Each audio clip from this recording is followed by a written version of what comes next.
Sector 3 येथे जनसंपर्क कार्यालयाजवळ शिवसेना पक्षाचे नवी मुंबई शहर प्रमुख मनोज हळदणकर यांनी वाढदिवसाचे औचित्य साधून सकाळ सत्रात ऐरोली सेक्टर 17 येथील मदर तेरेसा या अनाथ आश्रमात अनाथांसाठी अन्नदान केले।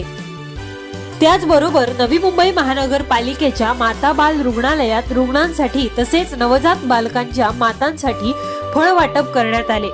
यावेळी महिला व पुरुष कार्यकर्ते मोठ्या संख्येने उपस्थित होते। रिक्षा चालकांनी ऐरोली स्टेशन तसेच विविध ठिकाणी केक व फटाक्यांची आतिषबाजी करत मनोज हळदणकर यांचा वाढदिवस साजरा केला। सायंकाळी त्यांच्या असंख्य चाहत्यांनी त्यांना शुभेच्छा देण्यासाठी गर्दी करत भेटवस्तू व पुष्पगुच्छ देत त्यांना शुभेच्छा दिल्या। तसेच त्यांच्या वाढदिवसाचे केक देखील कापले। यावेळी अनेक राजकीय पक्षातील वरिष्ठ नेते मंडळींनी देखील भेट देत त्यांना वाढदिवसाच्या शुभेच्छा दिल्या।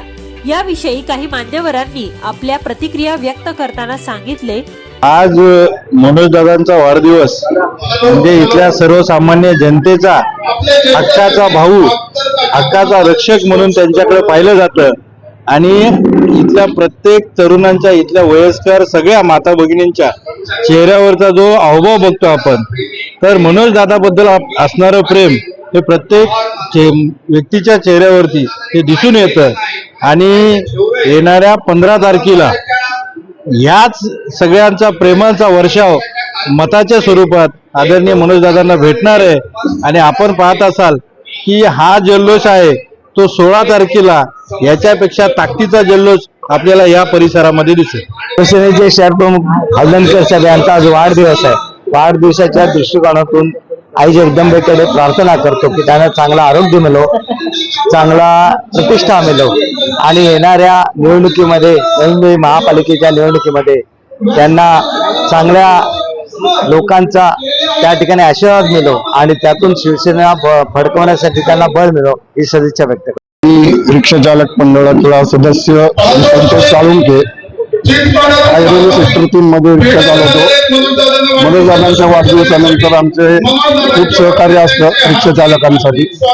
गेल्या 15 वर्षापासून त्यांचा आम्हाला कधीही अर्ध्या रात्रीला जरी फोन केला तरी प्रत्येक कार्यासाठी ते हजर असतात। कधी कोणाचा दवाखाना असो, कोणाचा काही ऍक्सिडेंट असो किंवा कोणाच्या गाडीचा पेपरचा असो, कुठलाही प्रॉब्लेम असला तरी ते अर्ध्या रात्रीला सुद्धा आमच्यासाठी धावतात। इथून पुढे असंच सहकार्य मिळो आणि त्यांना उदंड आयुष्य लाभो हीच ईश्वरचरणी प्रार्थना। सर्वप्रथम माझं नाव रामेश्वरी रामचंद्र मालवणकर, मी सेक्टर 3 मध्येच राहते। दादा मला एकदम मी दादाची काकी आहे आणि एकदम आपल्या आईप्रमाणेच तो हे करतो आणि सेक्टर 3 मध्ये दादासारखा माणूसच नाहीये। मनोजने जे काय सगळं काम करतो ते खूपच म्हणजे त्याला काही हेच नाहीये, तोडच नाहीये।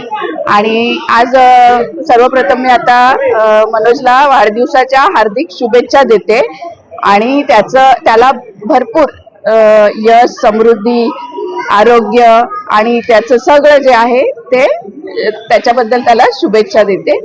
आणि मनोज अर्ध्या रात्री कधी आम्ही फोन केला की मनोज आम्हाला असं काहीतरी प्रॉब्लेम आलाय, मनोज 1 मिनिटाचा पण विचार न करता लगेच धावून येतो। आणि आज त्याच्या वाढदिवसानिमित्त सकाळी प्रेमदान आश्रमामध्ये अन्नदान केलं, नंतर राजमाता हॉस्पिटलमध्ये फळ वाटप, नंतर आता संध्याकाळी म्हणजे सगळ्यांना उपयोगी पडतील असे भरपूर उपक्रम मनोज करतो। खूप जणांच्या डोळ्यांचे ऑपरेशन करून दिलेली आहेत, रक्तदान शिबिर भरपूर घेतलेली आहे। आज मी पण त्याच्याबरोबर 25 वर्ष त्याच्याबरोबर आहे आणि एवढं सांगून मी मनोजला शुभेच्छा देते। आज मनोज दादाचा वाढदिवस आहे। मनोज दादाला प्रथमतः वाढदिवसाच्या खूप खूप शुभेच्छा। मनोज दादा हा असं व्यक्तिमत्व आहे जे तरुण, युवा पिढी ह्या सगळ्यांना एकसाथ सामावून घेणारे असं व्यक्तिमत्व आहे। मनोज दादाला आम्हाला मी माझे वडील अंकुश सोनवणे ते जरी असले तरी मनोज दादाचं पण मला खूप मार्गदर्शन नेहमी वेळोवेळी भेटत असतं, तरी त्याला वाढदिवसाच्या आभार शुभेच्छा। धन्यवाद। आज या ठिकाणी माझा वाढदिवस सोहळा माझ्या कार्यकर्ते आणि पदाधिकाऱ्यांनी स्वयंस्फूर्तीनं, स्वखर्चानं या ठिकाणी साजरा केला। मी स्वतःला भाग्यवान समजतो की अशा या परिस्थितीमध्ये सुद्धा माझ्या कार्यकर्त्यांनी कसली प्रकारची उणीव किंवा तमा न बाळगता या ठिकाणी हा कार्यक्रम उत्साहात यशस्वीरित्या पार पाडलेला आहे.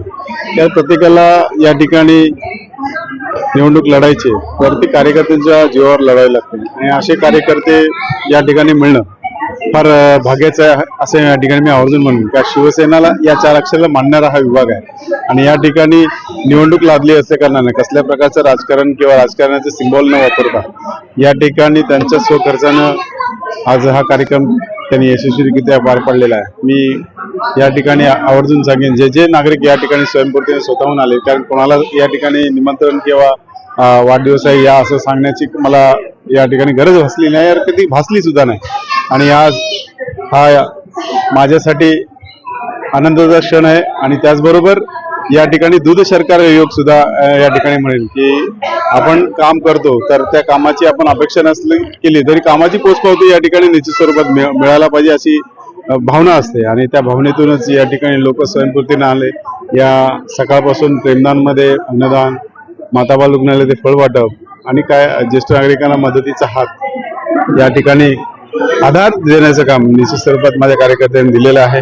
मी पुन्हा एकदा सर्वांचं मनापासून आभार मानतो. ज्या प्रकारे आज प्रेम किंवा भावना माझ्या प्रति या कार्यक्रमाच्या अनुषंगाने बाहेर आली ती खऱ्या अर्थानं माझ्यासाठी कौतुकाची ताप आहे आणि एक मला एनर्जी देणारी निश्चित स्वरूपात येणाऱ्या 28 दिवसामध्ये ती एनर्जी स्वरूपात राहणार आहे. नेहमी महानगरपालिकेच्या सार्वत्रिक निवडणुकीमध्ये खऱ्या अर्थानं काम या ठिकाणी काम करणाऱ्याला निश्चित स्वरूपात जनता संधी देईल, कारण पॅनल पद्धत ही अजून लोकांपर्यंत पोहोचलेली नाही. ती समजवायची त्या पॅनलला कशा प्रकारची सीमा नसते, कारण मी सेक्टर 3 ला राहतो आणि मी सेक्टर 16 का उभा राहतो असा काही लोकांचा प्रश्न आहे, पण तो अनभिन्न असल्यामुळे लोक या ठिकाणी हा प्रश्न करतात.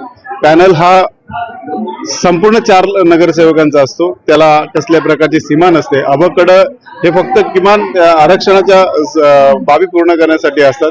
त्यामुळे उमेदवारांनी पदा स्वतः या ठिकाणी समजून घ्या की अबकडच म्हणजे अ सुरू झाला सेक्टर 3 मध्ये, ब झाला सेक्टर 4 मध्ये, ड झाला, क झाला 16 ला, असं नसतं.